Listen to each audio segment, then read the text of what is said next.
과거 뉴스 속 오늘은 어떤 일이 있었을까요? 영상으로 떠나는 라떼 뉴스 여행. 영상실록 오늘 N. 안녕하세요. 아나운서 조진영. 아나운서 조혜진입니다. 봄바람 휘날리며 흩날리는 벚꽃잎. 기분이 너무 좋아요. 벌써 4월이에요, 예진 씨. 그러니까요. 이제 진짜로 봄이 왔구나가 느껴져요. 그러니까요. 졸린 거 보니까 봄인 것 같아요. 맞아요. 네. 나른해지면서. 맞아요.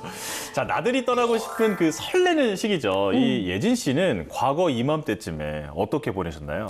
저는 이맘때쯤에 뭐 벚꽃 보러 다녔던 것 같아요. 꽃을 좋아하다 보니까 뭐 벚꽃 축제 혹은 뭐 벚꽃 거리를 찾아간다거나 뭐. 제가 보니까 이 말을 들어보면 그 공부를 안 했다는 얘기거든요. 왜냐면 벚꽃 필 때가 딱 중간고사 기간인데 벚꽃 축제 저는 대학교 때 거의 가본 적이 없거든요. 아니 저는 이제 성인이 되고 나서 네. 대학교 졸업하고 나서.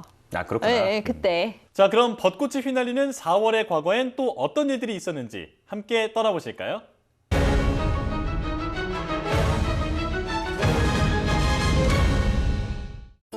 (4월이면) 유채꽃이 만발하는 제주. 아름다운 풍경과는 달리 제주는 아픈 4월의 과거를 가지고 있습니다. 시작은 1947년 3월 1일이었는데요. 이날 3.1절 기념 제주도 대회를 마친 주민들은 길거리 시위에 나섰습니다. 그런데 기마 경관이 타고 있던 말발굽에 어린이 한 명이 채이는 일이 발생하고 말았는데요. 이를 보고 분노한 군중들이 몰려들자 경찰은 시민들을 향해 발포했습니다. 이 사건 이후 남로당 투쟁위원회가 결성됐으며 제주도청을 기점으로 민관 합동 총파업이 단행됐는데요. 이때 참여 규모가 얼마 정도였어요? 일주일이 조금 넘는 기간에 그 4만 명이 넘는 인원이 파업에 가세를 했거든요. 네. 그래서 계엄령이 내려지고 파업 주도 세력이 무더기로 재판에 회부되기도 했었죠. 그리고 1948년 4월 3일 경찰의 탄압에 맞서 남로당을 주축으로 무장대가 반란을 일으켰습니다. 제주도 내에 전 경찰지서 24개 중 12개 지서를 습격한 겁니다. 그러나 그 대가는 참혹했는데요. 미 군정과 이승만 정부는 섬 전체에 초토화 작전을 감행했습니다. 해안선 5km 이상 지역에 출입하는 사람은 폭도로 간주해 사살하는 등 강경 진압 작전이 대대적으로 전개돼 마을의 95% 이상이 불에 타 없어지고 많은 인명이 희생되는 결과를 낳았습니다. 이 사건 그 총 희생자 수가 정확히 알 수는 없지만 최대 제주도민 8분의 1이 희생됐을 거다라는 그 추측이 있어요. 그리고 현재까지도 유해 발굴 작업이 계속되고 있습니다. 우리가 뭐 여행으로 자주 가는 이 아름다운 섬 제주도에 이런 아픈 역사가 있다는 걸 꼭 기억해야겠네요. 맞습니다. 자, 그럼 이번엔 1997년으로 가볼까요? 1997년 4월 3일 밤 10시경 대학생 조중필 씨는 여자친구와 함께 근처 햄버거 가게로 향했는데요. 여자친구가 주문하는 사이 조 씨는 화장실에 들어갔고 곧이어 2명의 한국계 미국인들이 화장실에 들어갔습니다. 그런데 잠시 뒤 조 씨는 피투성이가 되어 쓰러진 채 발견됐는데요.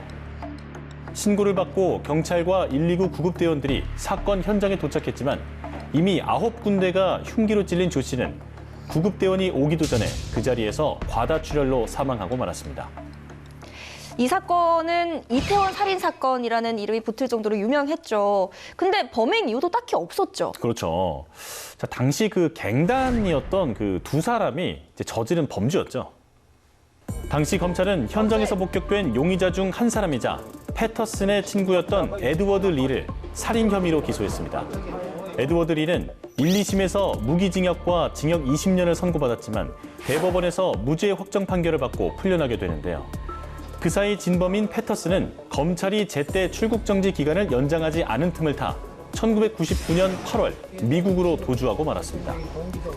막 유족들은 저 당시에 얼마나 화가 났을까요? 그러니까요. 하지만 장기 미제로 남을 뻔했던 이 사건은 2011년 5월 미국에서 패터슨이 체포되면서 다시 수면 위로 올랐는데요. 드디어 2016년 징역 20년을 선고받으며 사건이 마무리됐지만 억울한 대학생의 죽음은 여전히 사람들의 기억 속에 남아 있습니다. 그럼 이번엔 1976년으로 가보겠습니다. 예진 씨. 네. 신세대인가 한번 알아보겠습니다. 좋아요, 좋아요. 알잘 딱깔센 무슨 뜻인지 아세요? 알죠. 뭐죠?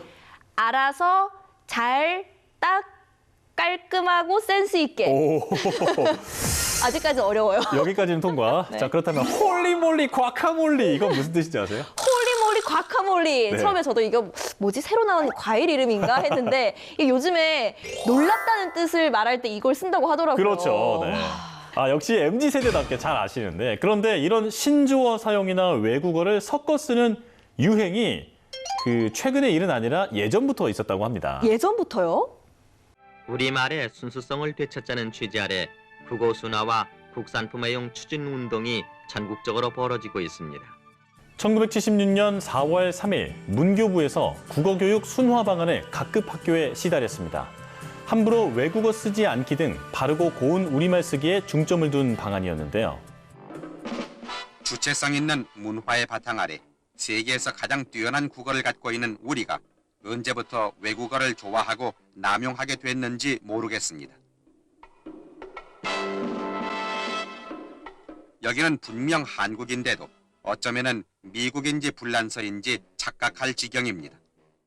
이후 국어 순화 운동은 범국민적 운동으로 확대돼 학교뿐만 아니라 모든 분야에서 외래어 사용을 지향하게 됐습니다. 예진 씨, 그 우리가 잘 아는 아이스크림 브랜드 중에 그 빙그땡 있잖아요. 아, 빙그땡. 네, 그렇죠. 그 이름도 원래는 그 영어 이름이었는데 이 당시에 이렇게 변경된 거라고 해요. 오, 이게 분야를 막론하고 전개가 됐었던 운동이었나 네. 보네요. 또 재밌는 예를 몇 가지 또 알려드릴 텐데 네.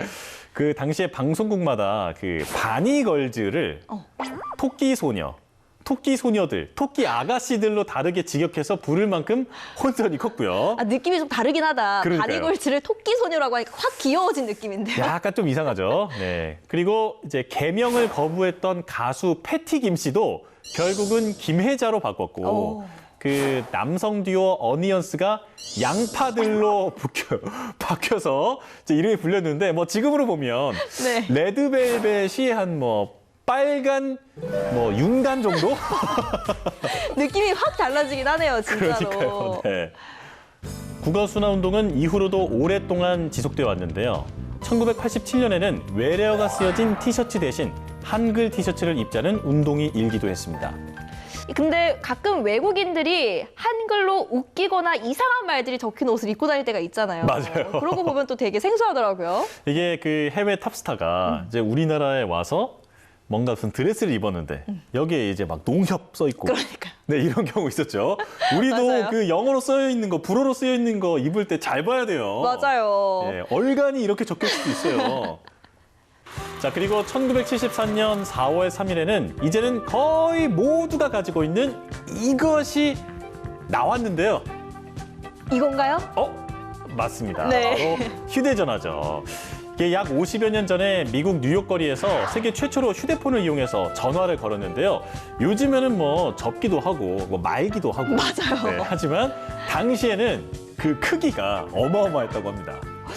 맞아요. 그래서 벽돌폰 이런 별명도 있었던 걸로 기억을 하는데. 네, 저도 어렸을 때만 하더라도 뭐 냉장고 폰이나 뭐 이런 얘기 들었던 것 같은데. 이렇게 받아야 되는 건가 그러면? 그렇죠, 그렇죠. 막 이렇게 받아야 돼, 이렇게. 네. 옳고 이런.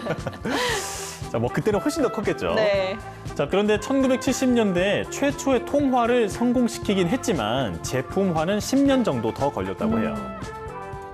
자, 오늘도 힘차게 과거로 달려봤는데요. 저희와 함께한 뉴스 역주행 어떠셨나요?